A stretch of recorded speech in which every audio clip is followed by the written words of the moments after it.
अथ श्रीमद्भगवद्गीता अथ प्रथमो अध्यायः अर्जुन विषाद योगः। धृतराष्ट्र उवाच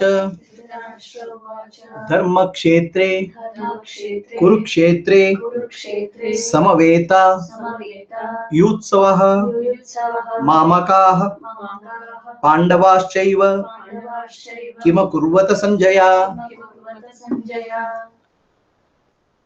Let us contemplate on the first chapter, first shloka of Bhagavad Gita.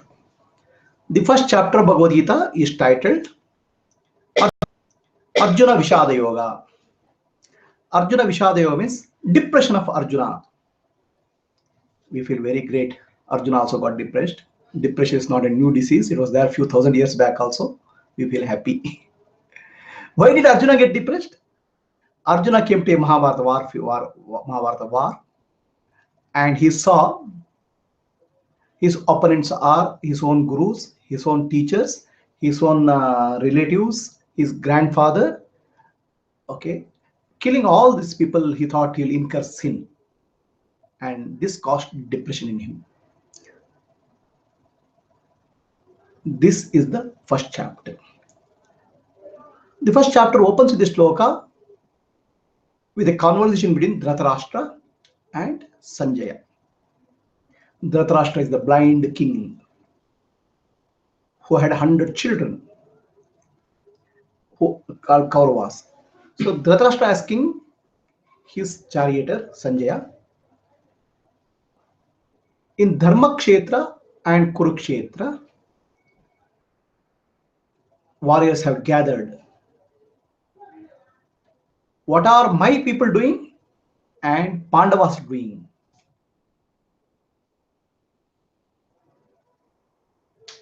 So the chapter opens up with a shloka Dharmakshetra, Kurukshetra.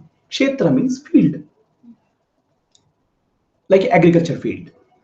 So what do you do in the field? You sow something and reap. If you sow mango, you'll get mango fruits. If you sow Kerala, you get Kerala fruits. So whatever you sow, you get it. Like that, we operate in a field, in a space where we can sow dharma, seeds of dharma, or seeds of karma. Seeds of dharma, if you sow, you get fruits of dharma.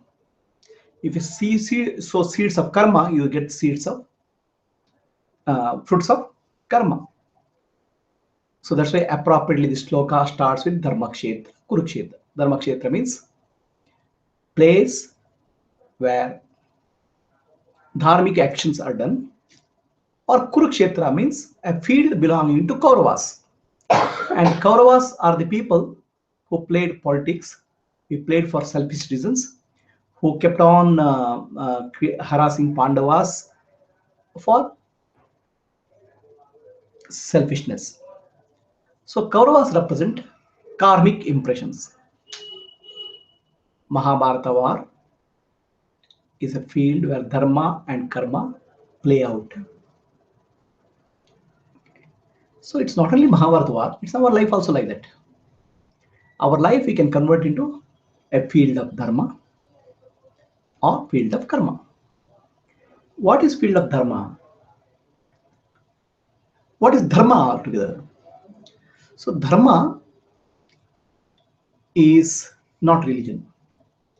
Dharma is the fundamental principles of universe, fundamental structure of universe.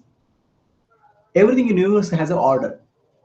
The stars, planets, galaxies move with a specific order. There's no chaos. There's no accident. Similarly, atoms, molecules, electrons, subatomic particles, they operate with certain principles and certain structure.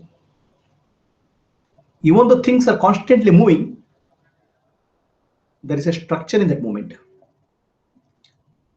And there is an order in that moment. There's no chaos. So this order is called dharma. So there's an order in you also. Your heart is beating, your eyes are operating, your ears are operating, your brain is working. All these things is a structured operation. Okay. So there is there's a, what you call as there's a law in the universe which is maintaining this order. So whatever actions you do, if it is in tune with dharma, in tune with order, they become dharmic actions. If you are not in tune with dharma, they become karmic impressions. Right?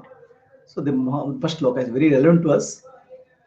In our life, are we performing dharmic actions or actions, karmic actions, which are selfish oriented?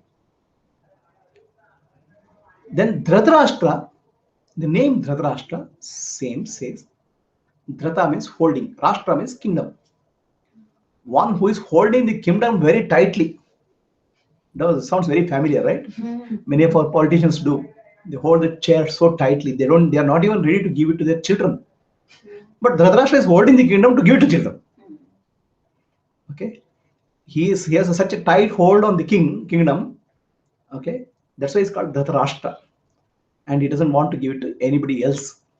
Only it was to go to his children, and he is blind. When he says blind,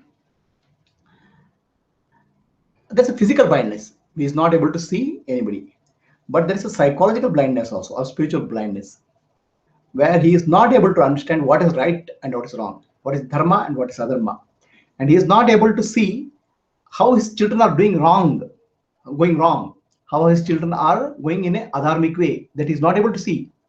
So this is psychological or spiritual blindness. Dhritarashtra represents both physical blindness and spiritual blindness. And Sanjaya means victory. Okay, it's quite opposite of Dhritarashtra. Dhritarashtra is not able to see. Sanjaya is able to see.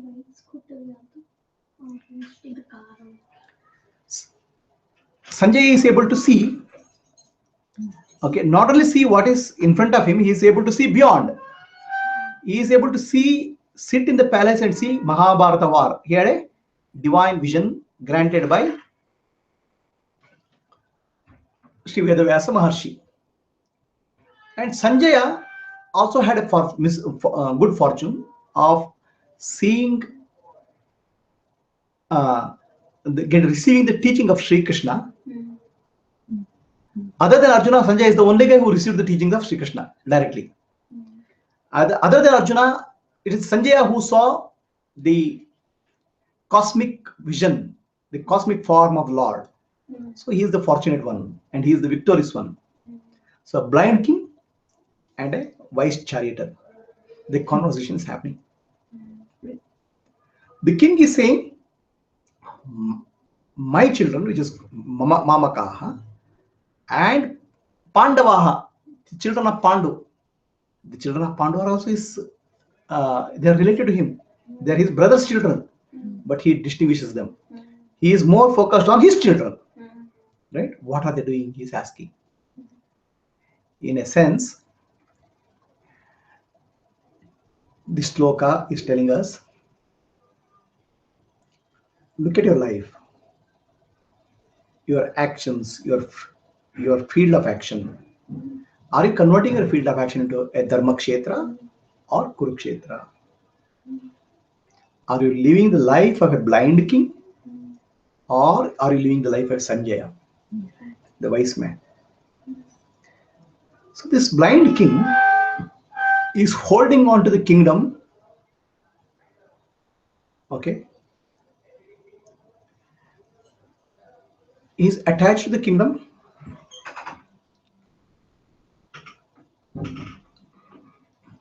And all attachments lead to misery.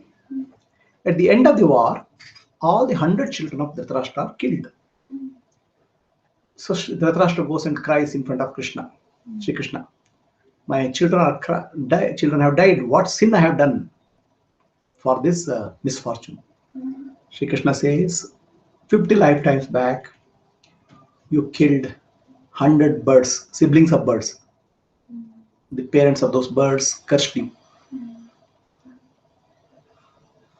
So that you may also have the same suffering because of death of his children. So Dhritarashtra starts crying louder. Why did I have to wait 50 lifetimes to suffer this misfortune? So Sri Krishna says, To acquire 100 children, you need to do good merit 50 lifetimes. And at the end of 50 lifetimes, they had to be killed because of sin you have done 50 lifetimes before. So this is the way karma plays out. Karmic action, the result of karma is we cannot judge because it's a set of cumulative actions in many lifetimes. Anything can happen in our life is a karmic play, good or bad. So accept life as it comes, okay, and then perform your actions in dharmic way. This is the message of first sloka of the Bhagavad Gita. Let us contemplate on the message of first sloka. Our life can be a field of dharma or field of karma. Karma is selfish actions. The more and more selfish actions we get involved in, it more and more it creates karmic impression, more and more cycle of birth and death. To be free from cycle of birth and death, we have to make our life a field of dharma.